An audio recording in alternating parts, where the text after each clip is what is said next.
რა ხდება მაშინ, როდესაც დონალდ ტრამპი 21 საუკუნის ყველაზე არაპროგნოზირებადი ამერიკის პრეზიდენტი ჯერ ვლადიმერ პუტინს, შემდეგ კი ვოლოდიმირ ზელენსკის პირისპირ ხვდება.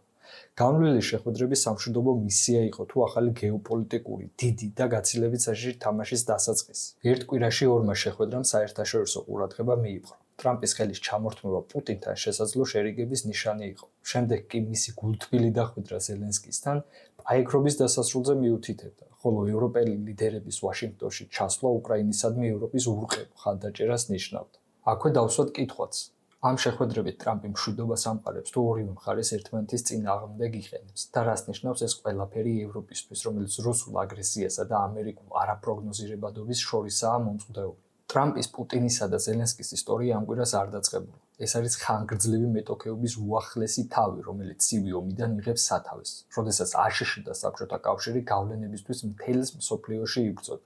საბჭოთა კავშირის დაშლის შემდეგ ნატო რუსეთის საზღვრებს მიუახლოვდა. 2014 წელს კი რუსეთმა ყირიმის ანექსია მოახდინა, რამაც გამოიწვია კონფლიქტი, რომელიც დღემდე გრძელდება. უკრაინა, რომელიც ოდესღაც მოსკოვის ორბიტაზე იყო, საბოლოოდ დასავლეთისკენ შემობრუნდა. დონალდ ტრამპის პრეზიდენტობამ უბრალოდ ისტორიის ახალი ფურცელი გადაშალა. ჰელსინკიში მისმა თბილმა სიტყვებმა პუტინის მიმართ ვაშინგტონი და მისი მოკავშირეები შოკში ჩააგდო. ევროპელი ლიდერები მაშინ ვერ მიხვდნენ, რომ მოქმედების დრო დადგა და ამერიკა აღარ არის ისეთი სანდო პარტნიორი, როგორც აქამდე ათწლეულების მანძილზე იყო. ჰელსინკის შემდეგ ევროპა სერიოზული პრობლემების წინაშე აღმოჩნდა. ევროკავშირი სერიოზულად იყო დამოკიდებული რუსულ ენერგორესურსებზე. მიუხედავად იმისა, რომ უკრაინას მხარდაჭერას პირდებოდნენ, სერიოზულ ნაბიჯს არც ერთი ევროპელი ლიდერი არ დგავდა.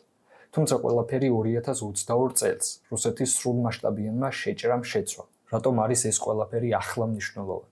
შეიძლება ითქვას, რუსეთ-უკრაინის ომის გადამწყვეტ ფაზაში ვართ. სწორედ ახლა შეუძლია რომელიმე მხარეს სტრატეგიული ინიციატივის ხელში აღება. ამიტომაც ალასკის შეხვედრა არ არის უბრალოდ ლიდერებს შორის კიდევ ერთი ხელის ჩამორთმევა.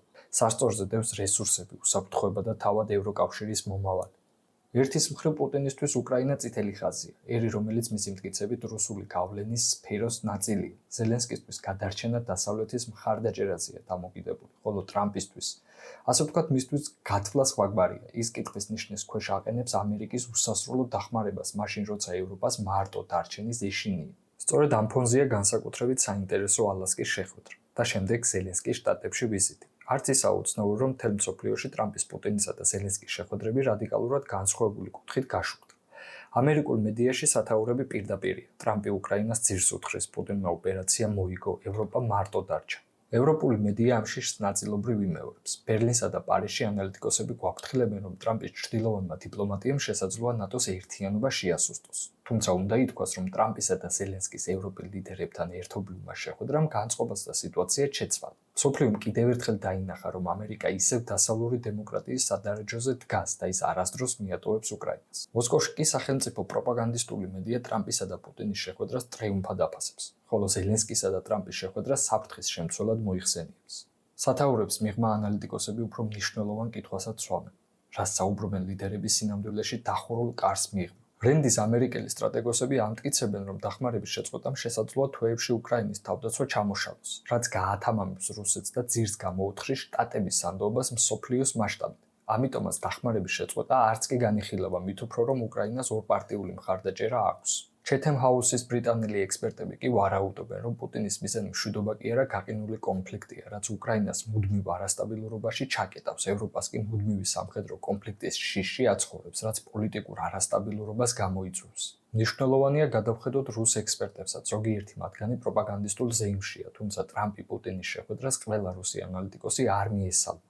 ზოგიერთი ფიქრობს, რომ აშშ-ს პრეზიდენტის არაპროგნოზირებადობამ შესაძლოა უკვე ეფექტიც კი გამოიწვიოს. მოსკოვში მოღვაწე რამდენიმე ექსპერტის აზრით, ტრამპი არ არის სტაბილური მომლაპარაკებელი. მისი პირდაპირი ამბიციები შესაძლოა რუსეთის გრძელვადიან სტრატეგიულ ინტერესებთან კონფლიქტშიც კი მოვიდეს. ფაქტი ერთია, ხელის ჩამორთმევის მიღმა ექსპერტები ერთ რამეზე თანხმდებიან. თითოეული მხარე დროის მოსაგებად თამაშობს და არასწორი სულის ფასი შესაძლოა კატასტროფული აღმოჩნდეს. საბოლოოდ რა შეცვალა რეალურად ამ შეხვედრებამ? ერთი შეხედვით რამდენიმე ხელის ჩამორთმევა, რამდენიმე დაპირება და ბევრი პოლიტიკური თეატრალური წარმოდგენა. ჩემი აზრით, ჯერ არც ერთ მხარეს გადამწყვეტი უპირატესობა არ აქვს, თუმცა ფაქტია, რომ რუსეთი ცდილობს დიპლომატიის გზით გაიმარჯვოს ომში, რომელშიც სტაგნაციას განიცდის და ყველანაირი გრძელვადიანი პერსპექტივით უკრაინულ არმიასთან და ევროპულ ეკონომიკასთან მარცხდება. პუტინი ამერიკიდან მიდის იმის ცოდნით, რომ დიპლომატიური წარუმატებლობის შემთხვევაში რუსული ეკონომიკა და მასთან ერთად არმიაც განადგურდება. ზელენსკი უსაფრთხოების დაპირებით მიდის, დაპირებით, რომელმაც ერთხელ უკვე არ იმუშავა.